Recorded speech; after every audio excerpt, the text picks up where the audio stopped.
犬がくしゅんとくしゃみをする姿見たことあるだろうか。でも風邪でもアレルギーでもないとき、そのくしゃみには別の意味がある。実は犬のくしゃみは感情表現の一つでもあるのだ。野生の頃、犬は仲間との争いや遊びで緊張を和らげるためにくしゃみをしていた。敵意はないよ落ち着こうねといった非言語のコミュニケーションだった。じゃれ合ってる時によく見るという人も多いはずだ。実は楽しい気分や興奮した時にも犬はわざとくしゃみをすることがある。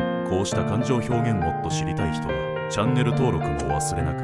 この現象はプレイスニーズと呼ばれ、行動学でも注目されている。犬の感情は声や目線だけでなくくしゃみにも現れているのだ。あなたの愛犬はいつくしゃみをする？